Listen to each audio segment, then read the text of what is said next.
m'appelle Madeleine Koutana et je suis responsable du Connect Group La Bonté. Et ce matin, je vais vous parler de la bonté de Dieu. Dans Lamentation 3, versets 21 à 25, on dit « Voici ce que je veux méditer pour garder espoir.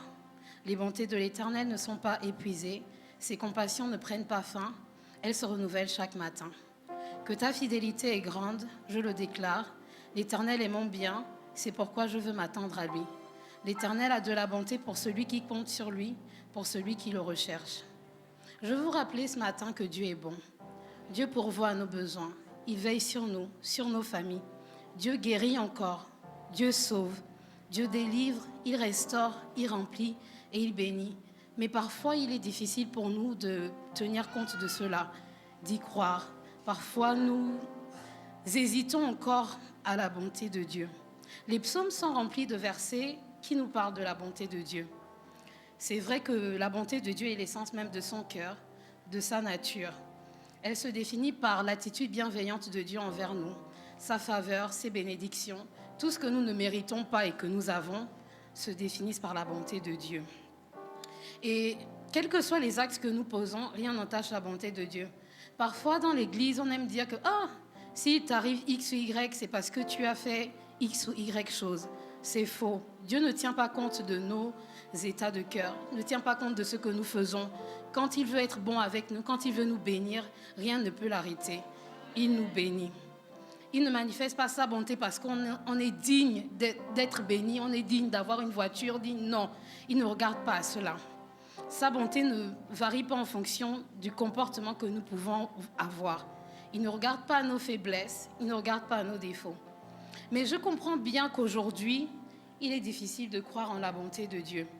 Nous sommes tellement devenus des chrétiens basiques, religieux, charnels un peu, que nous avons oublié parfois que Dieu est bon. C'est difficile de croire que Dieu est bon quand on vit une cascade de mauvais événements. Pour moi, personnellement, 2019 a été infernal. J'aime toujours dire que je vais bien, mais en 2019, j'allais mal. C'était dur, c'était une année difficile, compliquée. Et tout au long de cette année, vraiment, c'était difficile, même de venir à l'église. C'est difficile de croire que Dieu est bon quand nous faisons, nous jeûnons. On sert Dieu dans l'église, on paie nos dîmes, on est fidèles. Mais malgré tout, rien ne va.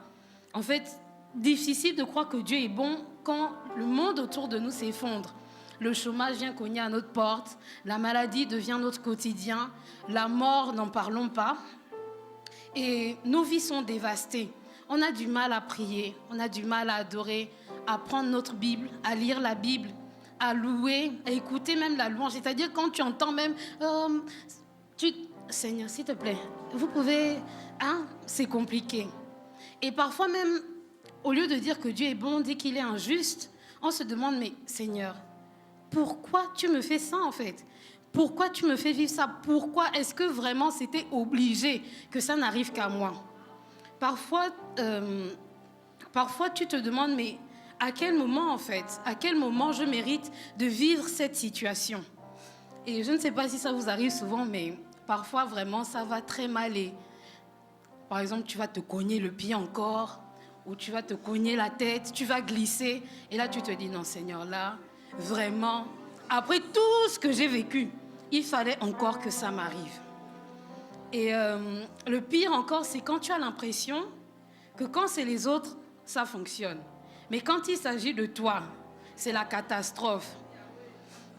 Il est difficile de croire en la bonté de Dieu quand tous les soirs tu rentres chez toi et tu pleures, tu te sens seul, abandonné. Et parfois, ça devient même frustrant de croire en Dieu. Dans ton travail, quand tu commences à vouloir parler de Dieu, on te dit que, pardon, toi, même pour moi, c'est mieux. Pour toi, c'est carrément la catastrophe. C'est difficile. Et cette année était un combat. Elle a été vraiment une épreuve. Mais en ce qui me concerne, l'année dernière, à la même époque, je n'arrivais pas à me tenir debout. Et cette année, j'arrive à me tenir debout devant vous et à même parler de Dieu. Et pour moi, c'est la bonté de Dieu qui fait ça.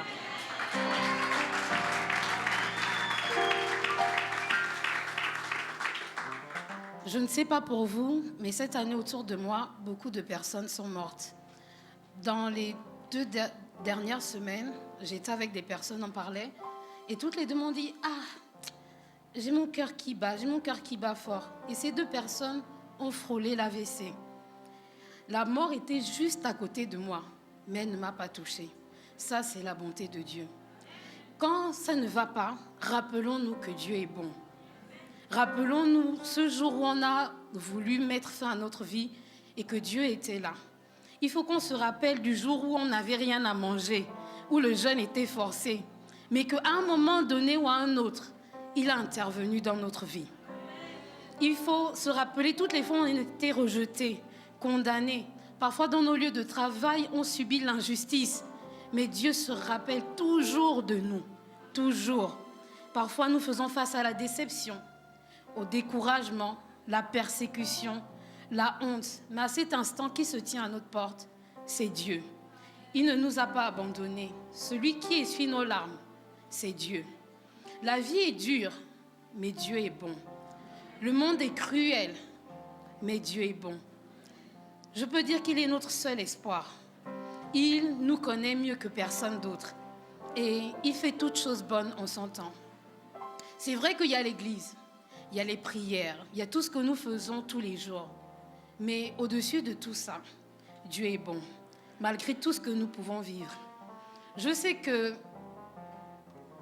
parfois c'est dur et les difficultés que nous avons on pense qu'elles sont insurmontables. Tu es en train de te noyer peut-être en ce moment, c'est vrai, mais Dieu est bon. Tout ce que Dieu fait est bon et il tire bien de toutes choses. En Romains 8, 28, Dieu dit que toute chose concourt au bien de ceux qui aiment Dieu. Et il fait toutes choses bonnes en son temps. Ce matin, j'aimerais vous encourager à ne pas vous décourager, à ne pas laisser tomber. C'est vrai que 2019 n'a pas été facile, mais comme on l'a dit jeudi, 2020 sont bons. C'est vrai que l'année commence peut-être en catastrophe, mais comme on dit, la fin d'une chose vaut mieux que son commencement. Voilà.